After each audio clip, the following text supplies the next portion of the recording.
quizás un poco de manera utópica, que lo jurídico es el marco de ordenamiento social que junto a eso que denominamos educación, eh, son como las armas, las herramientas, los instrumentos con los que podemos hacernos mejores como sociedad.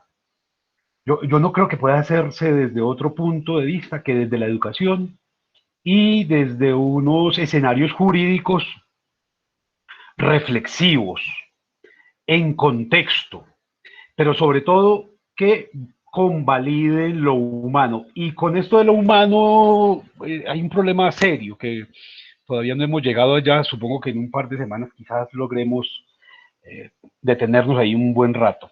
Pero por ahora lo que me interesa es pensar en esa visión acertada de la realidad que se supone que tienen los magos, los maestros, los sabios, que intencionan, por ejemplo, la educación y mucho más la educación jurídica. Es decir, establecer un modelo de educación jurídica a través del cual se van a formar abogados, juristas, operadores jurídicos, comprometería, por lo menos idealmente, que quien desarrolla ese plan, quien desarrolla ese programa, quien desarrolla ese currículo, quien hace esa propuesta, tiene estructurada una sociedad una visión acertada de la realidad.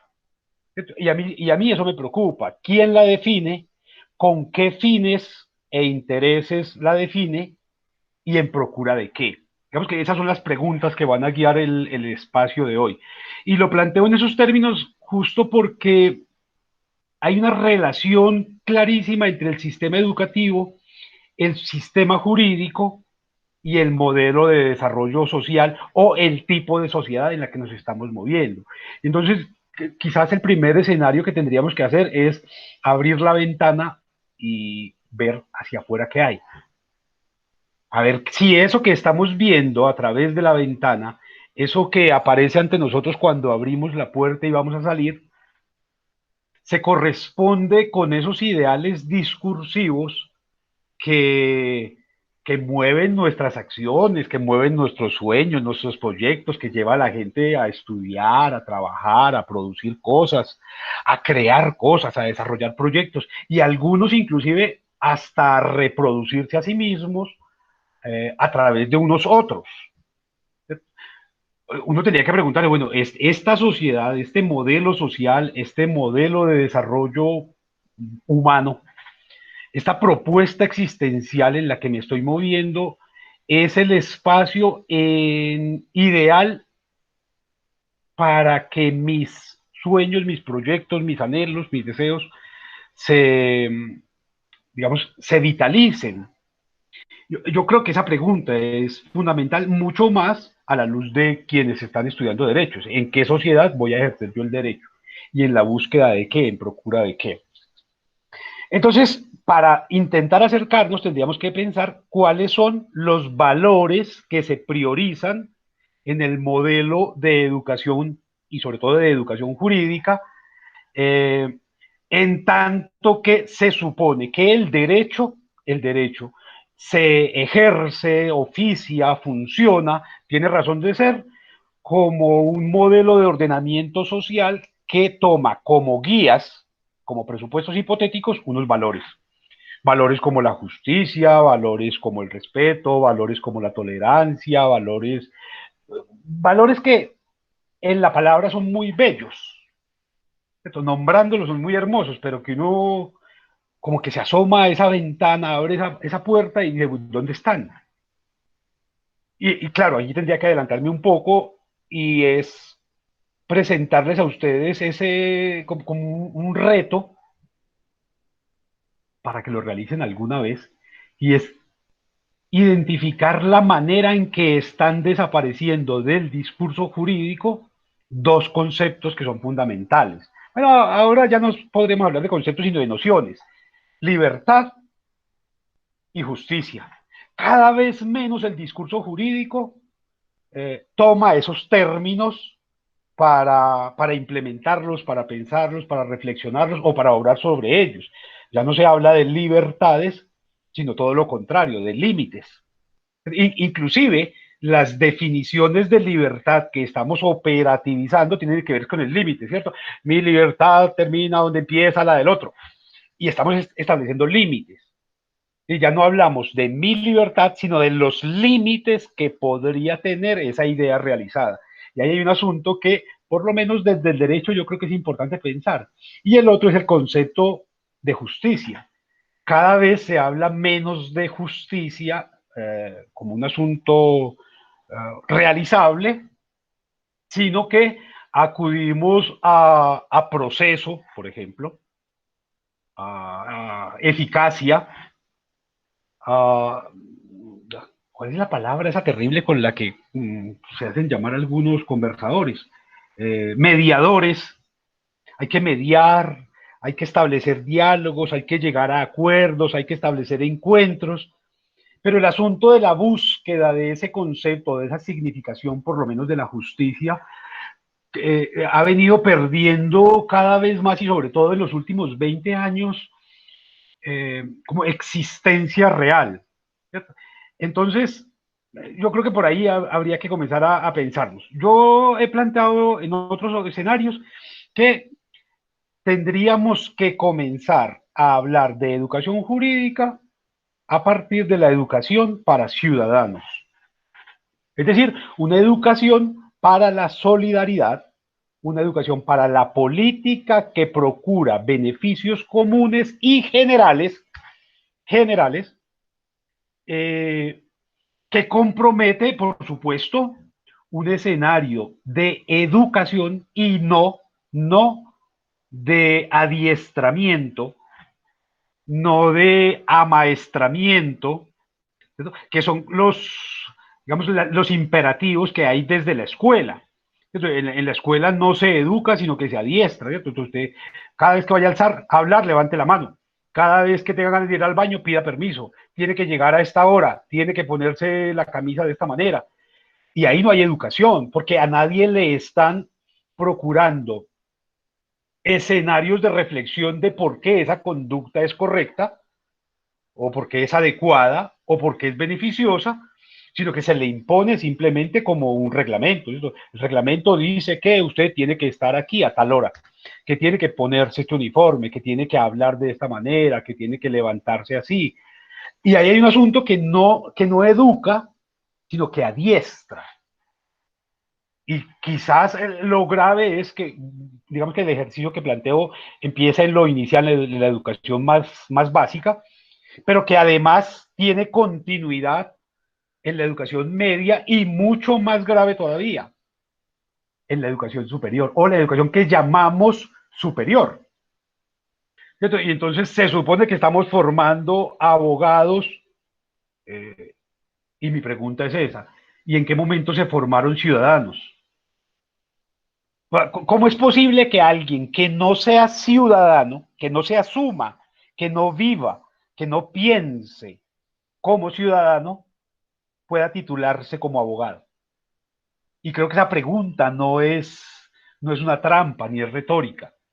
¿En qué momento usted recibe formación como ciudadano que le permita identificarse desde unas prácticas ciudadanas que comprometan, creo yo, por lo menos actitudes en libertad, en libertad.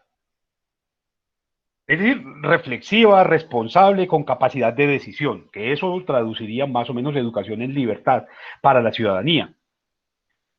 Una educación que lo asuma o que les asuma a ustedes como ciudadanos y no como clientes o como deudores de.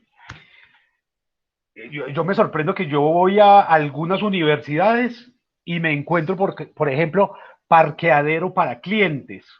Yo, ¿cómo que parqueadero para clientes? Y va uno a la secretaría de la universidad y hablan no del estudiante, sino del cliente. Y a los que están matriculados se les trata y se les nombra además como clientes todo el tiempo.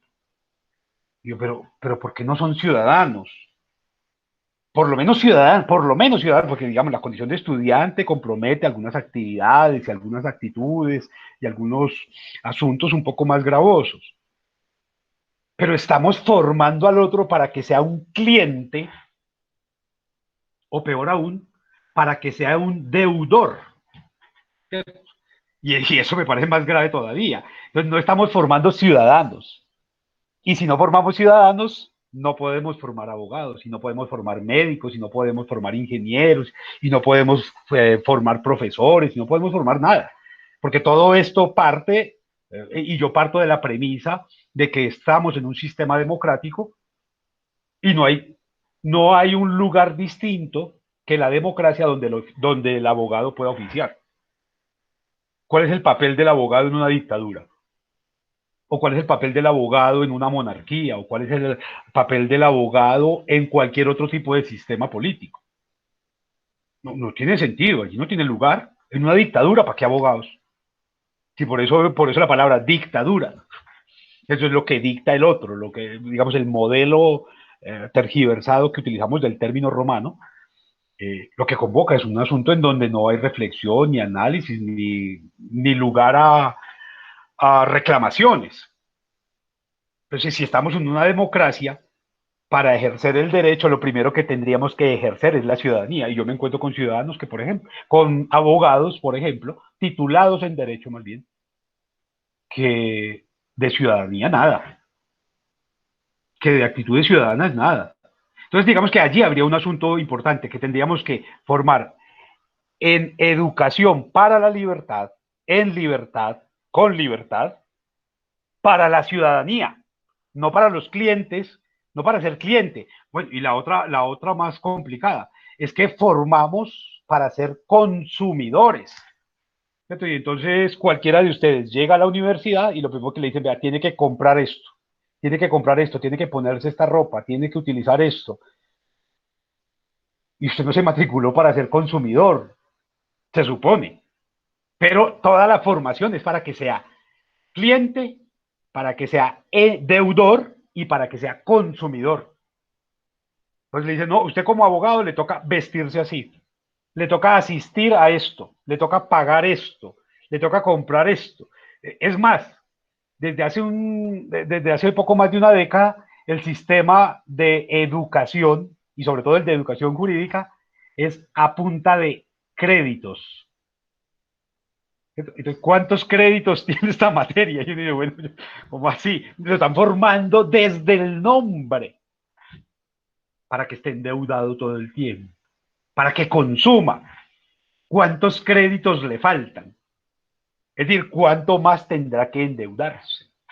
Ese lenguaje, ya lo veremos más adelante, ese lenguaje con el que estamos nombrando la educación o los procesos formativos, los procesos educativos, es clave para empezar a pensarnos. Otro asunto para el que tendríamos que formarnos, entonces, además de la libertad de la ciudadanía, no del consumo, no del cliente, no del deudor, eh, es una ciudadanía culta y bien informada. Y con una ciudadanía culta me refiero a tener el conocimiento del contexto propio, pero también del ajeno. Y entonces uno tendría que, pues, venga, y ustedes, ¿qué tal como futuros abogados en términos de eso que llaman algunos o llamaron algunos alguna vez cultura general? ¿Cómo les va a ustedes con la cultura, por ejemplo? ¿Qué tanto se acercan ustedes en su formación como profesionales del derecho al arte?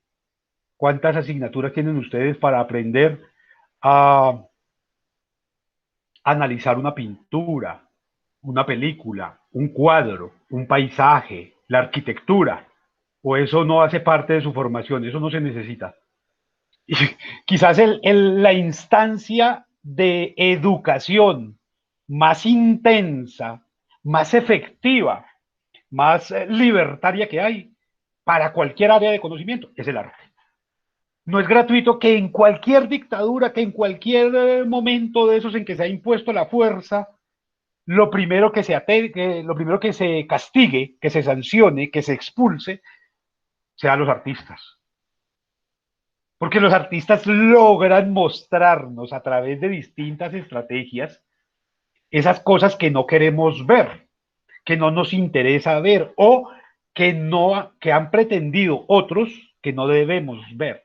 Por eso es tan interesante ese miedo terrible que se le tiene al arte. Y ustedes como abogados no necesitan conocer esos discursos, esas interpretaciones del arte. No tendría que estar cerca del arte. Ojo, del arte, no de la mercancía.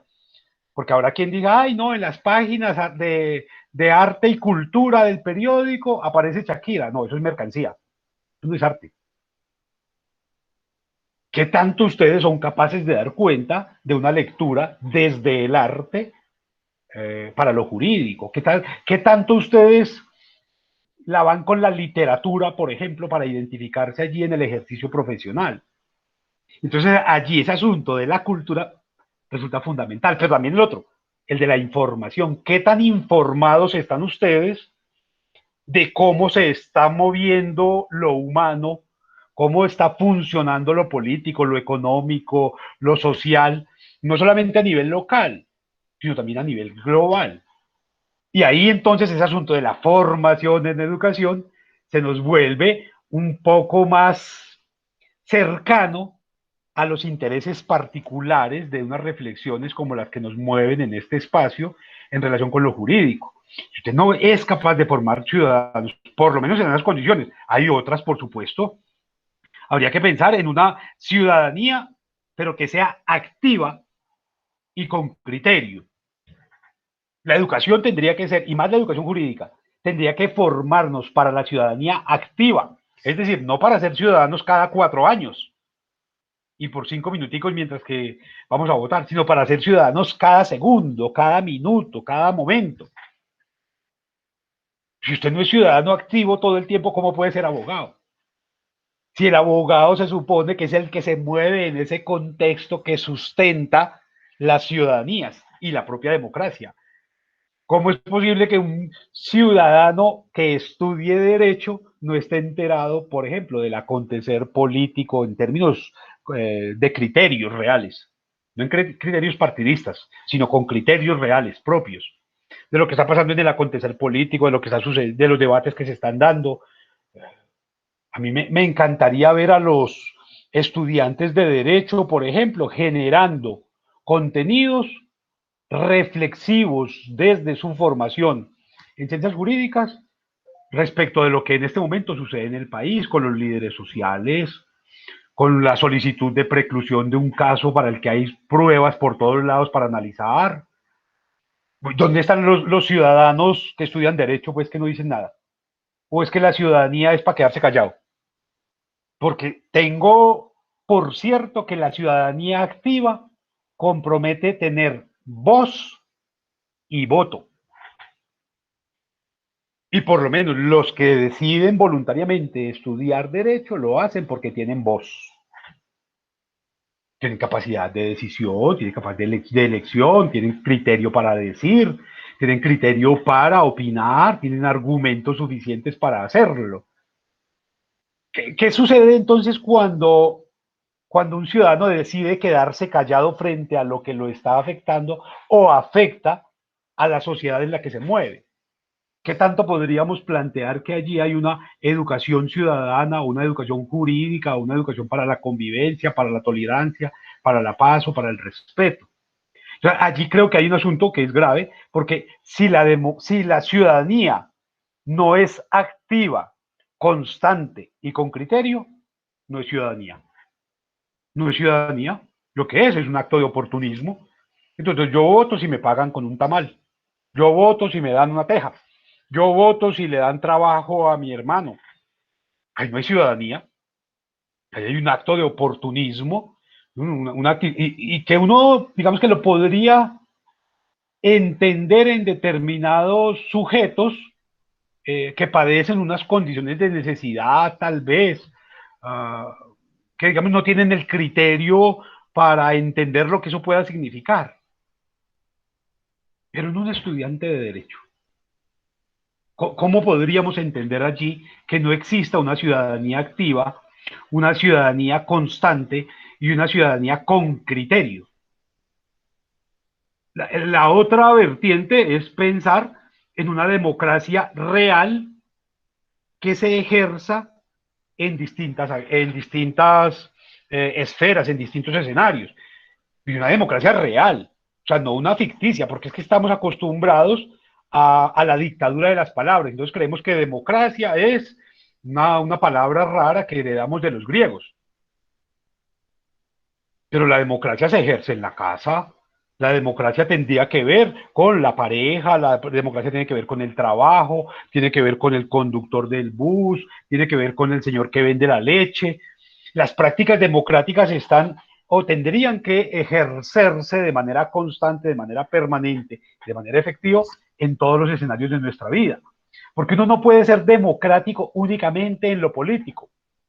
Uno es demócrata o no es demócrata, y el demócrata es en tanto tiene una cosmovisión, unas formas de relacionarse con el mundo en las que es capaz de conversar con la diferencia para procurar establecer acuerdos que generen sistemas armónicos, sistemas de inclusión, sistemas de respeto. Entonces, allí de verdad habría democracia, pero mientras en la casa no haya democracia, mientras en la escuela no haya democracia, mientras en la universidad no haya democracia, porque es la dictadura del profesor, la dictadura del rector, la dictadura del coordinador de disciplina, la dictadura de la señorita, la dictadura de la mamá, ¿cómo podríamos ser ciudadanos? A mí hasta me cautiva esa idea de hacer el ejercicio vocacional de quienes estudian derecho.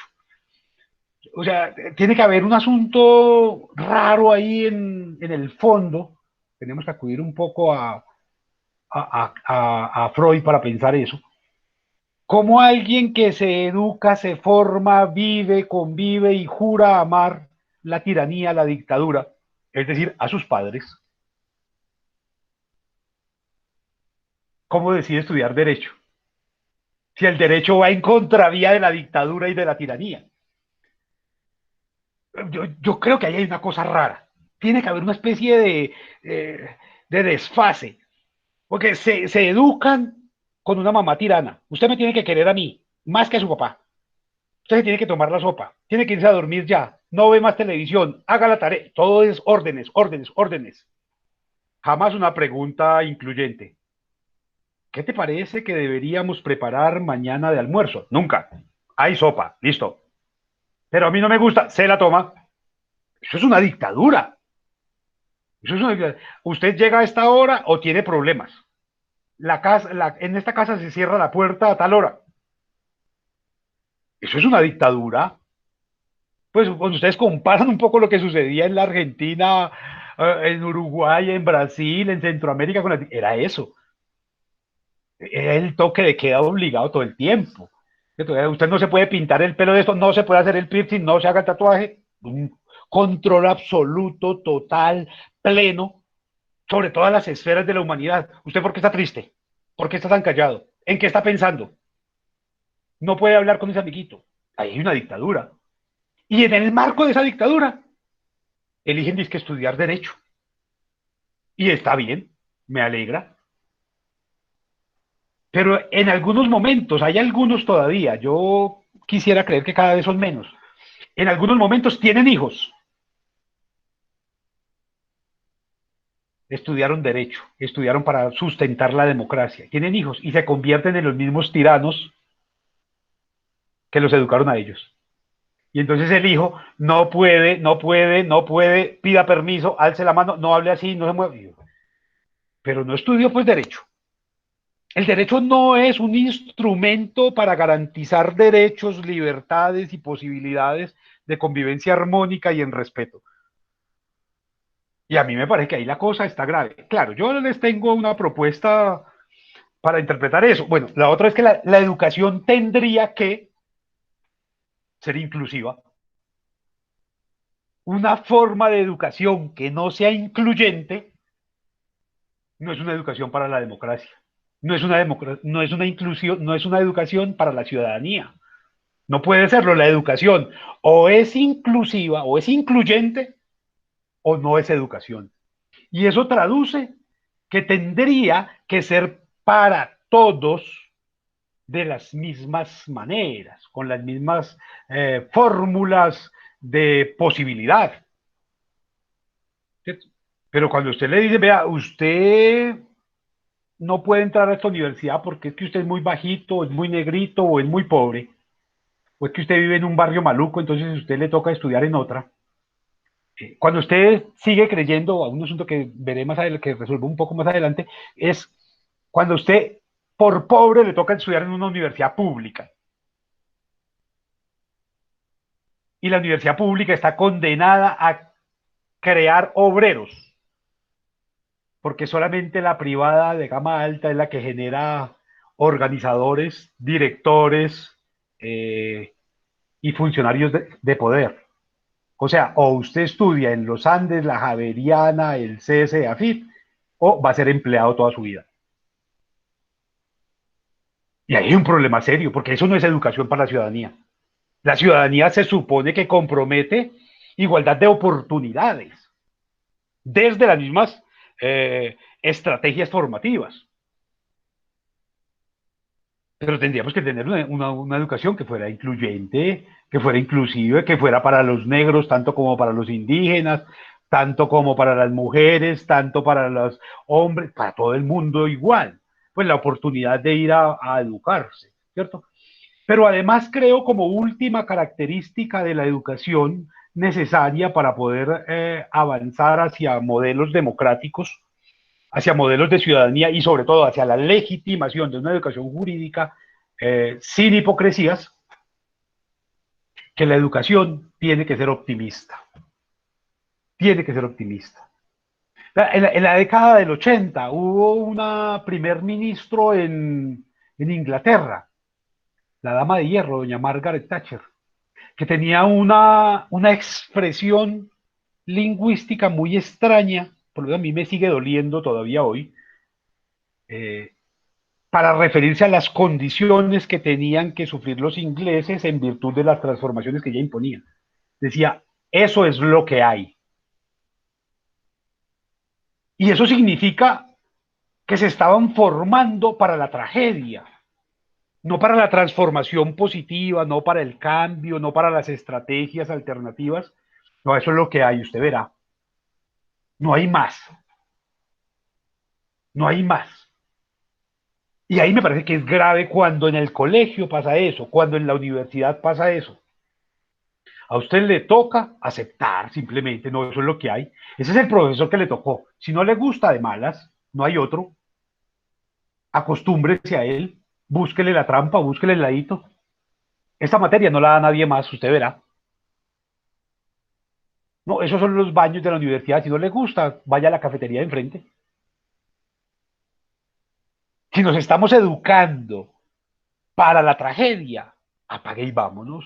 Yo creo firmemente que la educación tiene que ser optimista, tiene que ser reflexiva, analítica, propositiva, pero siempre hacia mejores rumbos, no hacia los peores, porque los peores nos tienen donde estamos. O sea, estamos en un momento absolutamente desastroso de la vida republicana, esa cantidad de asesinatos, esa cantidad de gente desempleada, esa cantidad de impunidad que hay, esas medidas absurdas que hay, la gente muriéndose de coronavirus porque no hay vacunas, cuando todo el mundo ya vacunó a todos.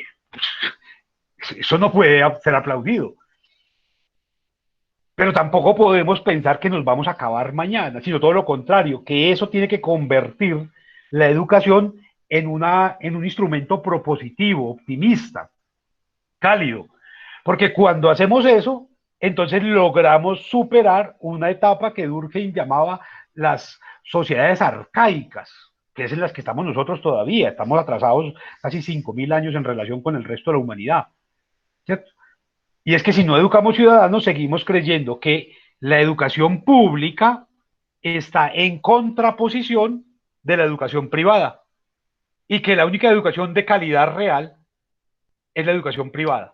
Y entonces la gente desde el kinder la están metiendo en la privada, que porque esa sí es buena, que porque allá va a tener mejores oportunidades, que porque allá no pierden el tiempo, que venga, pero la pública tendría que ser la mejor educación, porque es la que sale de mi bolsillo, es la que se paga con mis impuestos, pero además es la que forma ciudadanos, porque cada vez que usted entra a una universidad privada, entra es a formarse para conseguir plata, para ser obrero, y eso es gravísimo.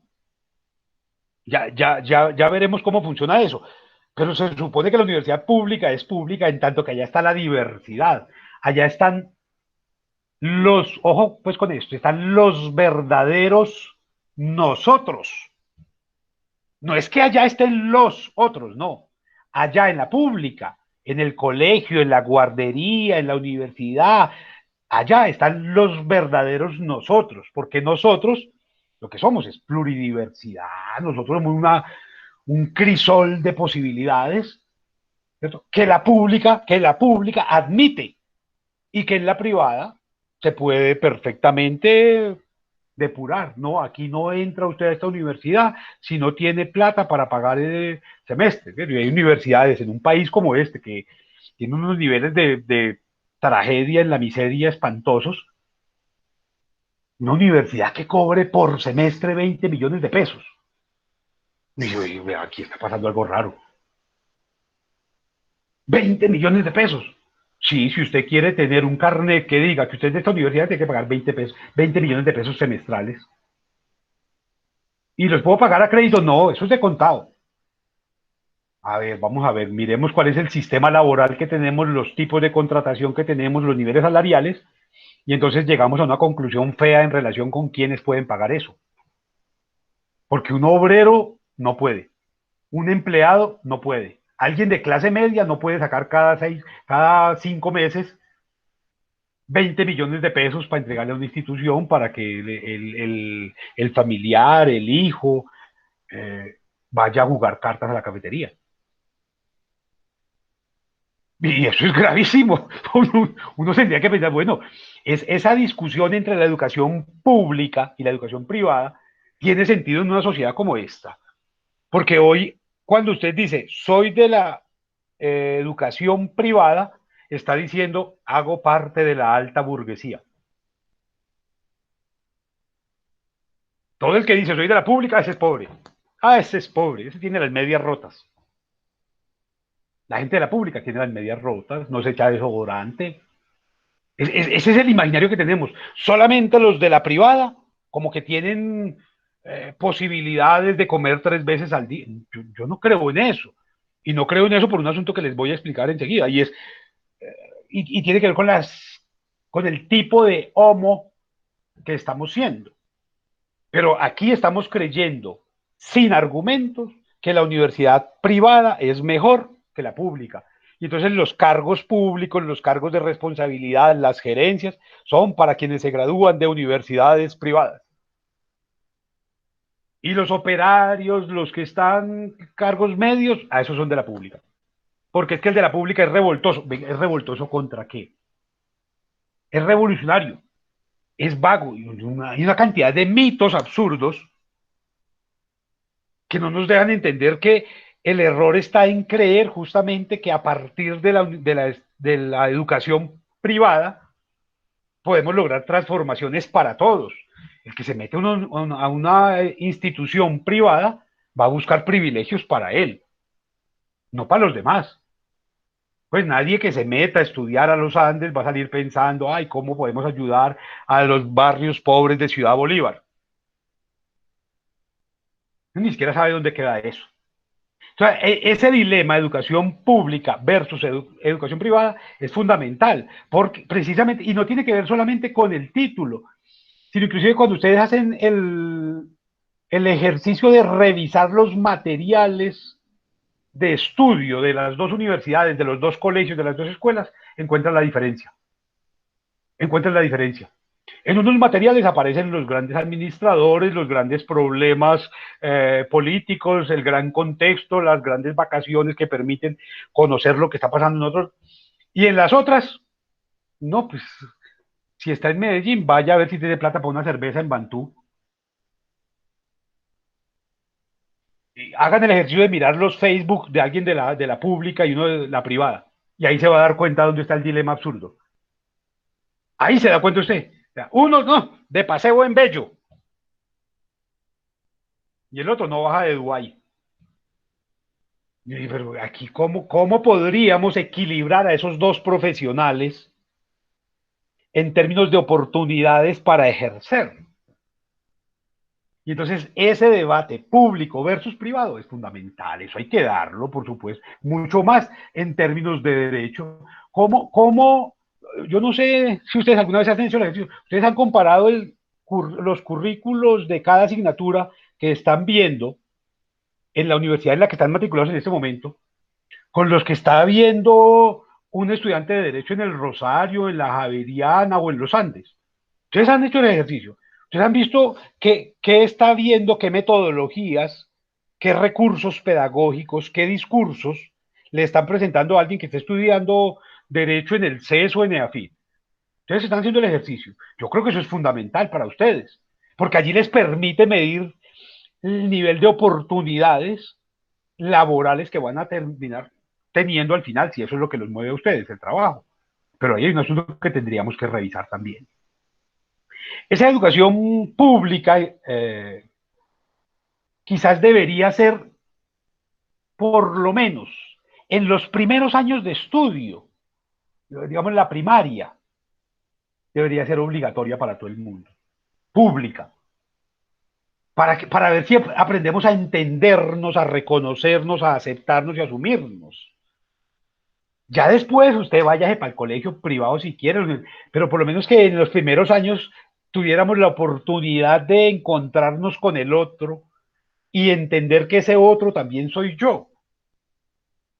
Eso sería genial, porque ahí es donde nos volvemos a encontrar, como cuando uno va a supongo que ustedes han ido a algunos ya, algunos seminarios, algunos congresos de estudiantes, donde se pueden cruzar con todas las universidades. Y uno encuentra allí, ahí mismo, cómo se forman unos guetos. Pero si el Congreso es para que todos nos conozcamos, interactuemos, construyamos redes de saber, redes de conocimiento. No, no, no, no, no. En el Congreso cada universidad se hace para su ladito y se establecen por jerarquías y por estratos. Pero ¿cómo así? ¿Qué lógica tiene eso en términos de educación jurídica? Si se supone que tendríamos, bueno, que ustedes van a legislar para todo el mundo, no para los de su universidad, no para los de su estrato, que ustedes van a trabajar como abogados para toda la sociedad y no para un barrio específico. Si usted no se forma como ciudadano, y ahí es donde está mi cantaleta, si usted no se forma primero como ciudadano, no puede formarse legítimamente como abogado. Primero como ciudadano. Y eso significa reconozca al otro, acepte al otro, entienda al otro, dele un lugar al otro que sea de respeto. ¿Cierto? Y todo esto, por supuesto, tiene que ver con una construcción tradicionalista absurda que nos lleva a estratificar al otro por su nivel de blancura, o por el barrio donde vive, o por el carro que usa, o por el transporte que tiene que tomar, que se pone de manifiesto mucho, sobre todo en lo privado frente a lo público, en tanto que en lo privado empieza a ver en lo público al enemigo, porque en lo público está todo aquello que atenta contra sus privilegios, que obligaría a compartir, que obligaría a asumir actitudes democráticas, es así. A mí hay una cosa hermosa que tiene una institución como el Metro de Medellín, es que es para todo el mundo. El Metro de Medellín es para todo el mundo. Y sin embargo hay quienes no se montan allí por un asunto de estratificación. No, no, no, no, no, es que ahí va mucho obrero, es que ahí va mucho empleado. Y prefieren dar unas vueltas tremendas, gastar gasolina, gastar más tiempo, pero se van en sus carros para poder demostrar que tienen más capital, que tienen más capacidad adquisitiva que el otro. Y algunos son abogados. Pero venga, si ese, el metro de Medellín es el ejercicio por excelencia para pensarse, para sentirse, para vivir. como estudiante de Derecho, porque ahí es donde está la diversidad realmente. Ahí está la norma, ahí están los marcos claramente establecidos, ahí está un sistema democrático. El lugar donde usted se piensa como abogado por excelencia, el Metro de Medellín. Ahí está. Es más, le dicen que el metro es calidad de vida, imagínese. Eso no se lo dicen nunca en la bomba donde usted va a tanquear. Entonces, allí hay un asunto que también resultaría importante. Por supuesto, todo esto es el resultado de unas decisiones políticas. Y esas decisiones políticas devienen de la base educativa en que se forman los políticos. No sé si logran entender ahí la paradoja. Los políticos, ¿por qué legislan como legislan? Porque se educaron como se educaron. ¿Y por qué están educándose como se educan? Porque los políticos sustentan eso. Para cambiar el esquema, ¿qué tendríamos que hacer? Cambiar la educación jurídica, cambiar la educación para la democracia y, por supuesto, la educación jurídica, para formar gobernantes, ordenadores sociales, un poco más incluyentes, un poco más tolerantes, un poco más vinculantes, un poco más respetuosos de la diversidad, un poco más conocedores del contexto en el que se mueven, un, digamos, alguien que tenga dentro de su grupo amigos de todos los sectores, necesariamente se piensa dos veces antes de perjudicarlos con una norma, porque tiene amigos allí. Pero si todos sus amigos son del mismo sector, de las mismas condiciones, del mismo grupo, del mismo club, usted va a legislar para ellos. Y esa es la ventaja maravillosa que tiene la pública, que allá hay de todo. En la pública hay absolutamente de todo. Quienes hemos tenido la oportunidad de estudiar en la pública, nos hemos podido encontrar con que allí está la verdadera diversidad. Y allá hay la gente de ultraderecha, pero también la de ultraizquierda, pero también la de centro, los verdes, los amarillos, los rosados, todos están en la pública. Y conversan, discuten, salen todos y se sientan en la misma plazoleta. Y hay una construcción allí hermosa en la que no se vuelven cómplices, no se vuelven amigos, no. No vayan a creer que eso es un paraíso, pero aprenden a aceptar que el otro hace parte de ese escenario, de ese universo, de ese cosmos. Ahí está, de eso se trata simplemente. Yo aquí no estoy tratando de promover una eliminación de los privilegios de clase, nada como eso. Parecería absurdo, ¿cierto? Quizás el asunto tiene que ver con que tendríamos que educar para la asociatividad, tan simple como eso. Educar para asociarnos, educarnos para, no para competir entre nosotros, sino para fortalecernos.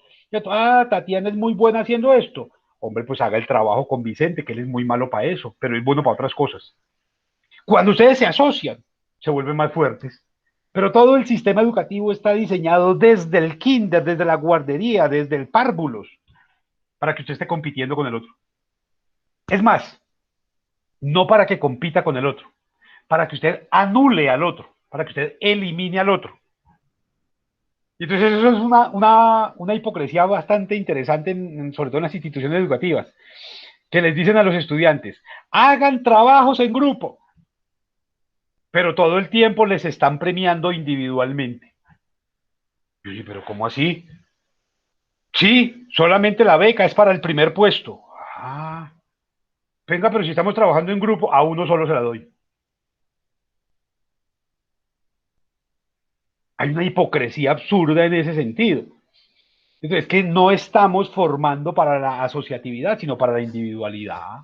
Y entonces ahí es donde uno puede encontrar un tipo como el Peñalosa en Bogotá hace unos años, saliendo a gritar sus privilegios de clase en los barrios populares, eh, desafiando un poco a las clases menos favorecidas por allá de Ciudad Bolívar y del Abastos y de todos esos barrios marginales, diciéndole que si estudiaban muy duro, que si se esforzaban mucho, un día podrían ser como él. Y dije, pero tiene que ser uno muy cafre para ir a un barrio pobre a chicanear con la cuenta de un restaurante estrato 6 y decirle a los demás, vea, si algún día, si ustedes estudian y se esfuerzan, algún día pueden pagar una cuenta como estas. Cuando ese tipo nunca supo lo que era montarse en un bus, pues es hijo de las familias más tradicionales y nieto de las familias más tradicionales. ¿Cómo sale con un discurso de esos? Porque no es capaz de entender su contexto. Y ahí yo creo que hay que hacer reflexiones. Un tipo que además ni siquiera estudió, que se comprobó después que los títulos eran todos falsos. Entonces yo creo que ahí el asunto es interesante porque nos lleva a un asunto que es clave. ¿Qué tipo de estudiante es el que queremos? En cualquiera de los niveles, pero sobre todo, ¿qué tipo de estudiante de derecho es el que queremos? ¿Cuál es el tipo de estudiante? Vamos a ver, yo les invito a que hagan un ejercicio reflexivo el domingo a las 3 de la tarde, cuando estén en esa hora existencialista. Póngase frente al espejo y pregúntese, ¿yo soy el estudiante de derecho que quisiera que fueran los demás? Yo soy el estudiante de derecho que este país necesita. Haga el ejercicio, porque yo sí creo que tendríamos que también, así como pensamos en un sistema educativo que se preocupe inicialmente, originalmente, por la ciudadanía y después sí, por una disciplina específica, también tendríamos que pensar por el tipo de estudiante. ¿Cuál es el tipo de estudiante que necesitamos? Yo creo firmemente que tiene que ser un estudiante que tenga confianza en sí mismo. Creo que tiene que ser un estudiante que sea reconocido por sus capacidades y no castigado por sus debilidades. Yo creo que ese es el estudiante que necesitamos. Alguien que tenga confianza, hombre, sí, yo puedo, yo voy a hacerlo, yo voy, bueno, además, no solamente la confianza, sino la actitud para hacerlo, ¿cierto? Pero si desde el comienzo le estamos diciendo al estudiante que no sabe, que es bruto, que tiene cero, que perdió el parcial, ¿cómo podremos generar una educación con optimismo, un estudiante propositivo, un estudiante para la armonía? Yo creo que necesitamos estudiantes que tengan confianza en sí mismos. Y la confianza se le proporciona al otro, se le fortalece al otro cuando no la tiene, cuando somos capaces de valorar lo que está haciendo, de encaminarlo, de acompañarlo, de encauzarlo, claro. Pero sobre todo, valorar lo que está haciendo, identifique las fortalezas. Pero si queremos que todos los estudiantes del curso sean igualitos, piensen igualito, digan igualito y respondan igualito, ¿qué confianza puede desarrollar un ser humano allí? Cuando le dicen, usted es un fósforo más de la caja. ¿Qué confianza se podría resolver allí? ¿Qué podría a, generar ese tipo de desconocimiento de la individualidad de ese otro en un salón de clase? Yo no sé cómo funcionan sus salones de clase. Yo he tenido la oportunidad de estar en varias universidades, en facultades de derecho, y prefiero salirme de allí porque es triste pasar por un salón de clase y verlos a todos quietos, sin preguntas, sin dudas. Yo, ¿cómo pueden escuchar la lectura de una norma y no desbordarse en dudas, en preguntas, en cuestionamientos, en proposiciones? No, es que si decimos algo, el profesor se enoja y después nos tira muy duro en el parcial. ¿Y dónde quedó la confianza entonces? Si no nos educamos para la paz, y educarse para la paz, entre otras cosas, educarse para la confianza, para confiar en el otro, ¿cómo pretendemos cambiar esto? ¿Cómo entendemos la educación jurídica si no es transformando ciudadanos en profesionales competentes, respetuosos, incluyentes?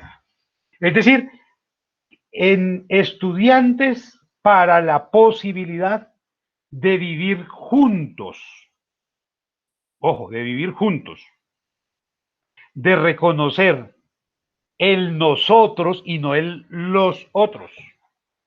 Somos nosotros, no somos los otros. Ay, no, es que yo soy estrato 6, yo soy los otros, yo no soy nosotros. Pero ¿y si en el salón de clase no propiciamos eso? Si en los encuentros pedagógicos que tengamos, en los encuentros académicos, no propiciamos que somos nosotros y que nosotros compromete la suma de las diversidades. Ahí es donde están nosotros, la suma de las diversidades. Los otros comprometen la asociación de las particularidades. Si no estudiamos para el nosotros, en lo jurídico, ¿para quién estamos estudiando entonces? Ahí creo que tendríamos que empezar, primero que nada, por desmontar los prejuicios, desmontar los sectarismos, pues todos los ismos, el sectarismo, el clasismo, el sexismo, el racismo, el machismo, el feminismo, todo eso como propuestas interpretativas que intentan exclusivizar derechos. A mí me parece terrible cuando me toca, bueno, algunos han tratado que lo haga, yo soy muy malo para eso, discriminar entre ciudadanos y ciudadanas.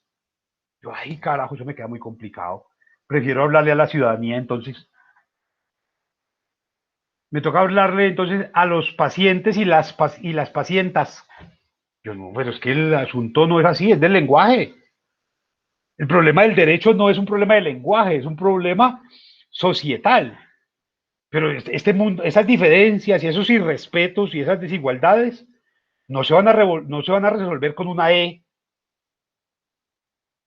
No, se resuelven. Es en las prácticas cotidianas. Pero si yo utilizo la E o utilizo la A o utilizo la O o utilizo la vocal que corresponda según el género, pero en el trato sigue siendo igual,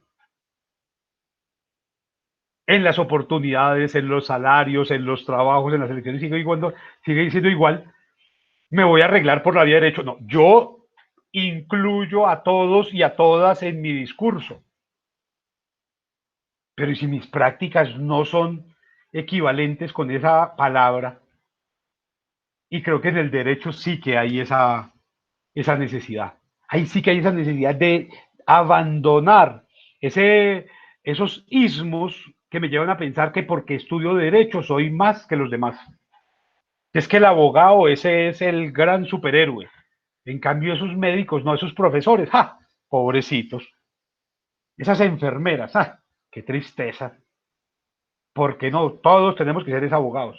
Y los abogados somos los más, los mejores, los únicos, los ultra, los non plus ultra. Y ahí empieza el gran problema. Si nos estamos formando para eso, lo que estamos encontrándonos en la realidad es justamente ese escenario de discriminación constante. Claro, todo esto se podría asumir a partir de una educación para los anti, digo yo, para los anti. Es decir, eh, yo soy anti-machistas, anti-sexistas, anti-homofóbicos. Una educación que nos permita entender ese prefijo anti como una forma de empezar a trabajar. No, no, no, no, aquí no se aceptan ese tipo de discriminaciones, ni en el salón de clase, ni en la universidad, ni en el grupo de trabajo, las discriminaciones no. Y es que además uno puede entender esos tipos de discriminaciones en sociedades que históricamente estuvieron condicionadas genéticamente o geográficamente. Pero Latinoamérica, que está llena de mestizaje, que está llena de oportunidades y de posibilidades. ¿Cómo alguien puede hacer aquí en una sociedad matriarcal como es esta? Aunque algunos creen que sigue siendo patriarcal, esto que siempre ha sido matriarcal, ¿cómo alguien puede ser machista? Yo no entiendo eso. Y cómo una mujer puede aceptar una relación de amistad, de colegaje, de complicidad laboral con alguien machista, alguien que la está desconociendo, que la está subvalorando. ¿Cómo un ser humano puede aceptar una relación con un otro que está negando la diferencia de opinión o la diferencia de elección o la diferencia de condición, si somos humanos justamente por eso?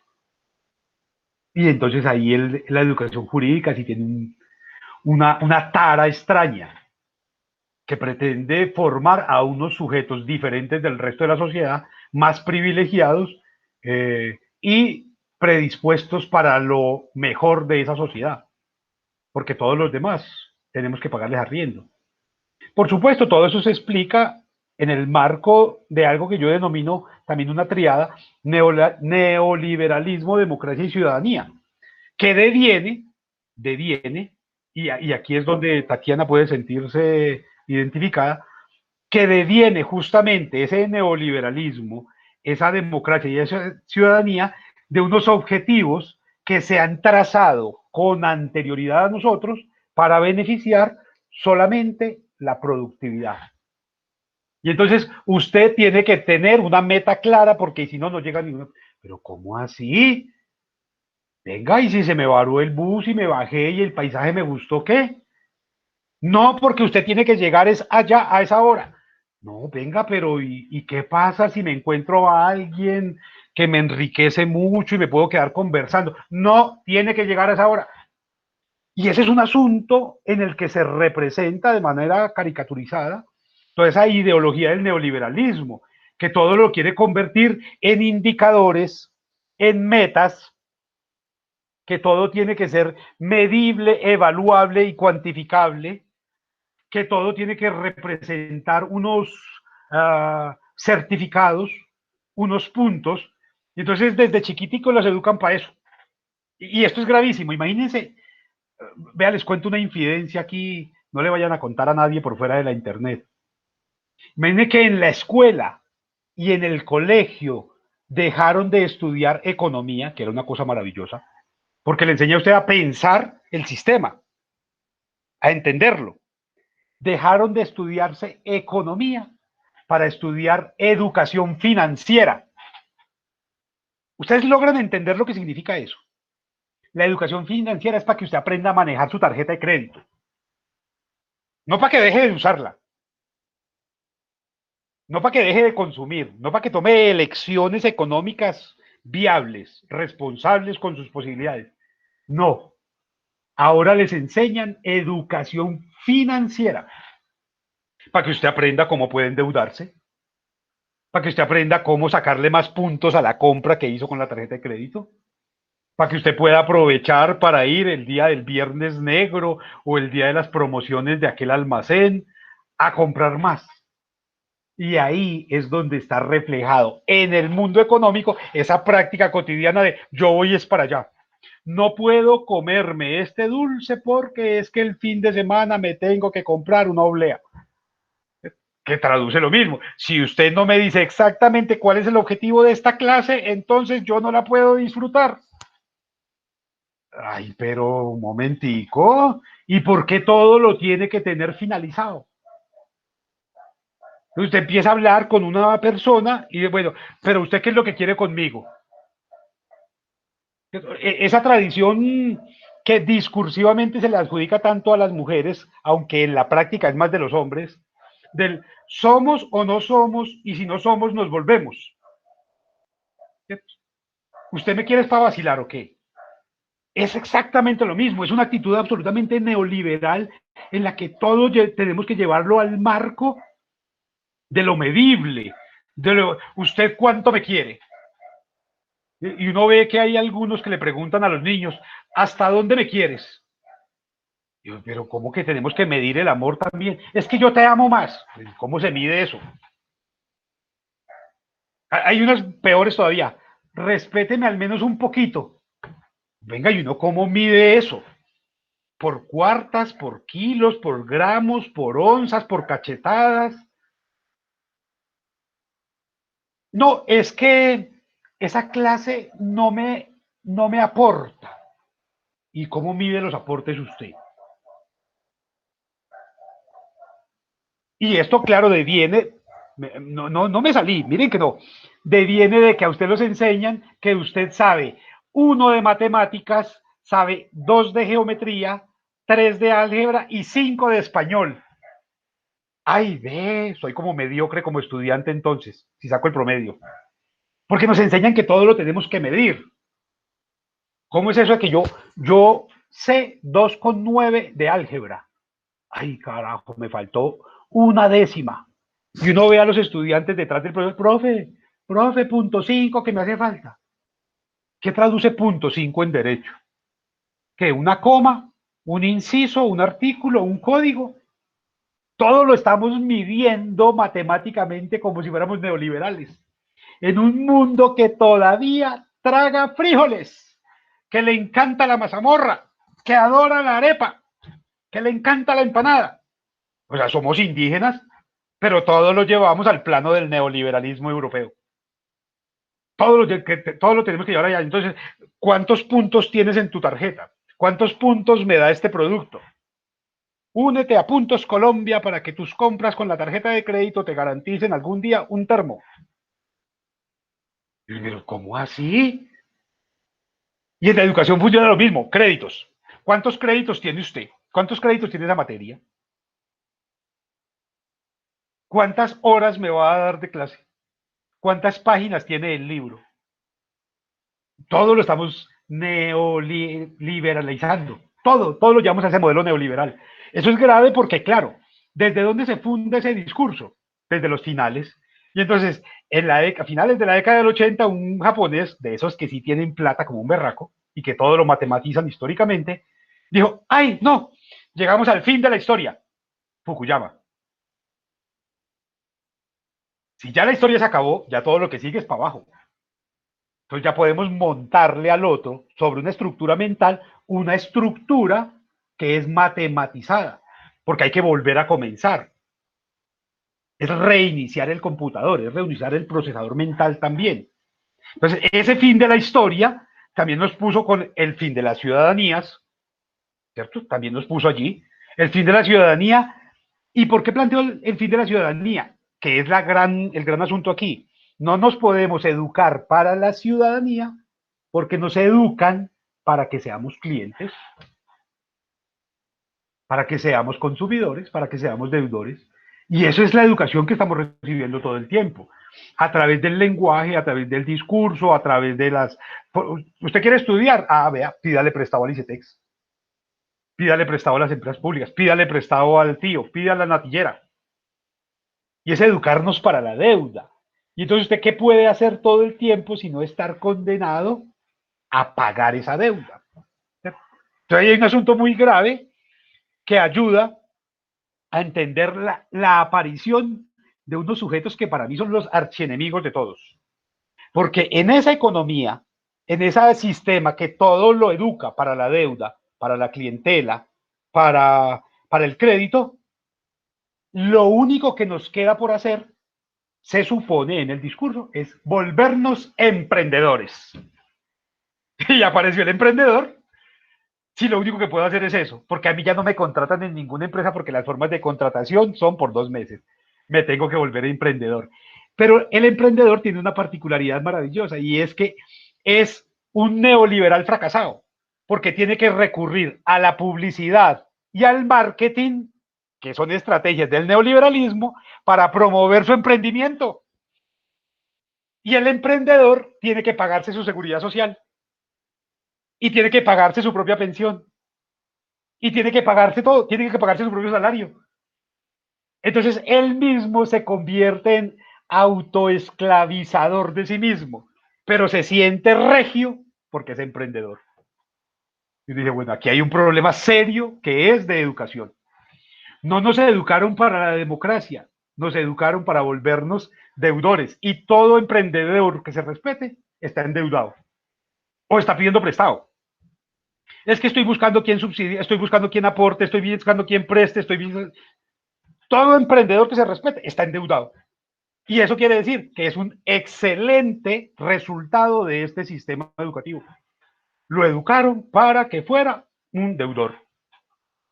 Para eso es el emprendimiento, para estar endeudado todo el tiempo. Claro, habría que tener un conocimiento del servicio de crear necesidades para poder ser emprendedor. Y eso significa que educarlos a todos ustedes para las marcas, para el barrio bonito, para el carro fino, que usted no puede pagar.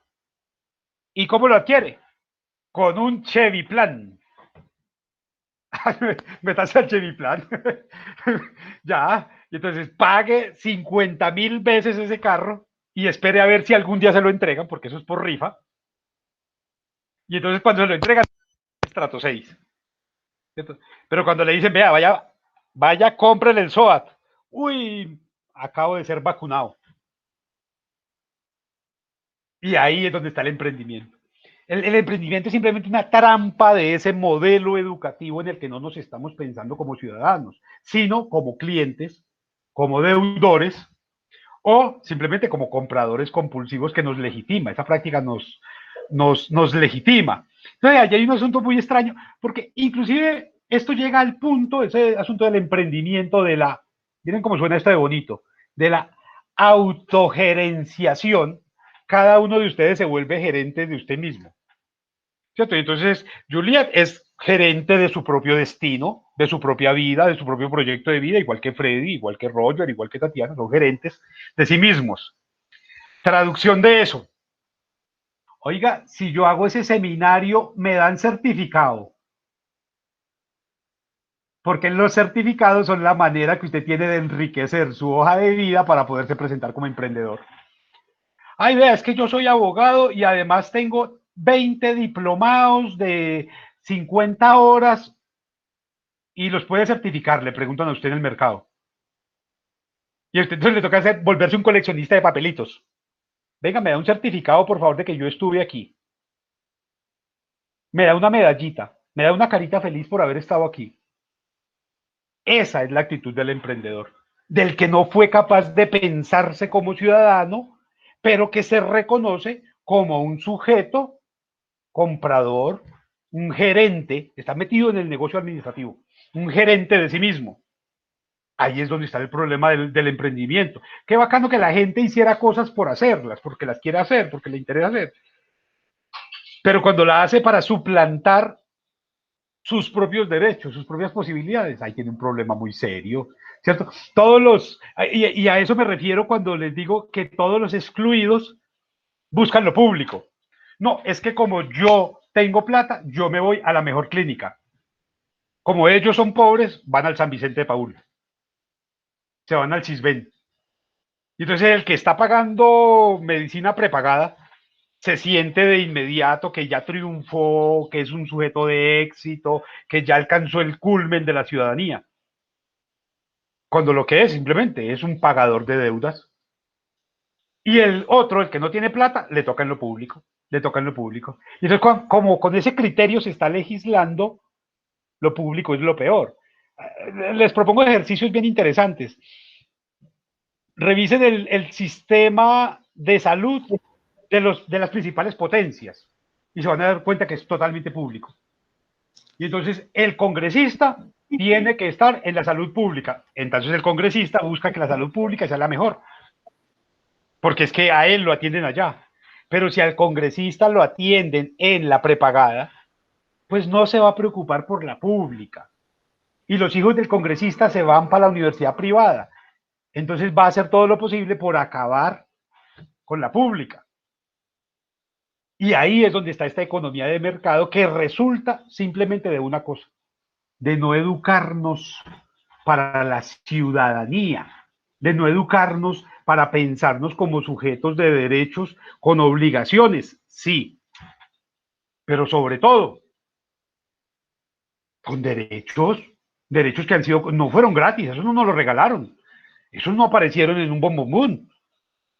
Han sido unas luchas tremendas las que se ha tenido que dar para lograr estos derechos que ahora cuatro gatos se rifan entre ellos simplemente porque los ciudadanos se sienten bien en su lugar de clientes o de deudores o de emprendedores. Esto, por supuesto, tiene una consecuencia que por lo menos a mí me parece grave y es que se viene cimentando en los últimos años una especie de capitalismo ya no industrial, no, sino financiero. Es decir, lo que importa ya no es tener industria, tener empresa, sino tener la plata. Claro, eso tiene que ver con el capital, el conocimiento como capital o la información como capital. Entonces uno ve a un tipo como Bill Gates con todos sus millones, y venga, y ese tipo que tiene muchas casas, tiene muchas fincas, tiene muchas vacas, o qué. No, no tiene una casa, pues tiene toda la plata del mundo. Ah, él entendió que se trata es de capitalismo financiero, de tener el capital para mover el mundo, no de tener la tierra para desplazar campesinos. Y ahí es donde está la gran diferencia. Tenemos que entender que estamos en un sistema que está determinado por el capitalismo financiero. ¿En qué se sustenta eso? En la cuarta revolución industrial. Lo que vale hoy no es tener 50 empresas, sino tener la patente con la que esas empresas pueden funcionar. Lo que vale hoy es el conocimiento, o por lo menos esa es la idea que nos ha vendido ese capitalismo financiero. El conocimiento es poder, el conocimiento es el máximo capital que puede tener una empresa. Y entonces cuidamos el secreto industrial, cuidamos la confianza del empleado, cuidamos los secretos empresariales, porque esos son los que representan el capital hoy. El capital hoy no se representa en máquinas, el capital hoy no se representa en automóviles costosos o en 300 escoltas, o en 30 vacas, en 5.000 hectáreas de tierra, no, el capital se representa hoy en conocimiento, en conocimiento. Si no fuera así, ustedes no estaban estudiando, pero ustedes que hacen parte de toda esa trampa, estudian para poder tener mejores oportunidades laborales. O sea, para poderse incluir en un sistema social, económico, cultural que se acabó hace más de 20 años. El que está estudiando hoy para eso, para trabajar, está atrasado 20 años. Porque hoy quienes logran generar mayores ingresos, pues son los youtubers que no estudian, pero que se pueden ganar las millonadas que se les dé la gana. Esos son los que generan la plata. No estudian, nunca leyeron un código. No se ponen a pagar impuestos, no, ellos contratan un contador porque tienen mucha plata. ¿Y qué es lo que saben? Saben cómo hablarle a una cámara, saben cómo mostrar el tatuaje, cómo mostrar el chiste, y con eso viven mejor que cualquier abogado. Hoy, otro negocio que da mucha plata aquí. Bueno, las webcam, eso da plata todo lo que quieran. Saben cómo mostrar, saben cómo sugerir, saben cómo seducir, consiguen toda la plata del mundo. No tienen que leer códigos, no tienen que trasnocharse, no tienen que aguantarse discursos de estos. Pero quizás el mejor negocio, por lo menos el que mueve más la economía en el país después del narcotráfico, mandar un familiar a estudiar a Estados Unidos o a trabajar allá. Porque él va y trabaja como una bestia y manda plata para que usted pueda jugar, para que usted pueda estar en una esquina todo el tiempo. A ver, ¿de qué nos sirven las pocas empresas que tenemos si los niveles de contratación y los niveles salariales son tan malos? ¿Cuál es el escenario laboral que tiene un abogado hoy? Pues a menos que usted le aporte plata a la campaña de Duque, no va a conseguir vivir con comodidad. Como abogado, no. No, porque aquí no hay ni siquiera procesos de verdad que económicamente representen unos capitales solventes. ¿Puede vivir con nivel de comodidad? Sí, pero hasta ahí. Y puede vivir más o menos al mismo nivel de un maestro de albañilería. Un maestro de albañilería que nunca estudia ni nada, se gana fácilmente en una semana 1,5 millones, 2 millones de pesos. Lo que traduce que en el mes se gana 8 millones de pesos. A ver cuántos abogados se ganan eso. Y él trabaja de lunes a viernes, de 6 de la mañana a 4 de la tarde, únicamente. Y el sábado hasta mediodía. Entonces, miren que ahí el asunto sí es empezar a entender ese sistema en el que nos estamos moviendo. Es un sistema educativo. Educado para la democracia. Yo no creo. Habría que, para cerrar este escenario, habría que apuntalarlo ya. Bueno, ¿y cómo hacemos para transformar ese sistema? Habría que primero que nada entender a quién estamos escuchando cuando se habla de educación. ¿Quiénes son los que hablan de educación? Y ahí va otra vez Tatiana. Los que hablan de educación son los administradores, son los banqueros, son los empresarios, son los industriales. Jamás llaman a un profesor, venga, háblenos de educación. No, el que dicta las normas de educación, el que establece que se tienen que educar por competencias, que usted tiene tantos niveles de formación, que usted tiene que hacer una carrera, siempre es un administrador. Nunca es un filósofo, nunca es un profesor, nunca es alguien que se haya educado. sea, los bancos son los que están definiendo las políticas educativas del país. Hay un asunto que a mí por lo menos me llamó mucho la atención cuando estaba preparando esta jornada. Me acordé que cuando el Ministerio de Educación presentó la reforma educativa, la última reforma educativa, como en el preámbulo, en la introducción de la reforma, planteaba que la educación, ojo pues, miren esta maravilla, es el motor que promueve la competitividad y el nivel de prosperidad de un país. ¿Cómo la ve? El nivel educativo de un país, ¿qué es? Es el que determina la capacidad de competir con éxito en la arena internacional y que nos pone en capacidad de afrontar los desafíos que nos plantea el futuro. Ustedes ven ese discurso. La educación mejora el nivel educativo de los ciudadanos.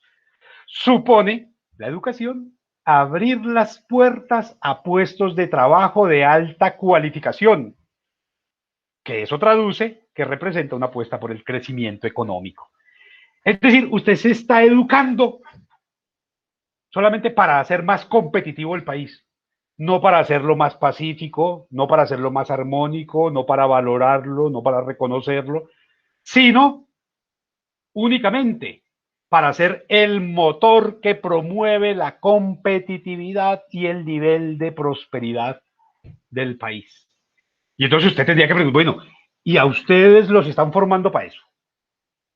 Si la ley de educación se cimenta en esa filosofía de educación para la productividad, yo no creo que uno tenga que estudiar para la productividad.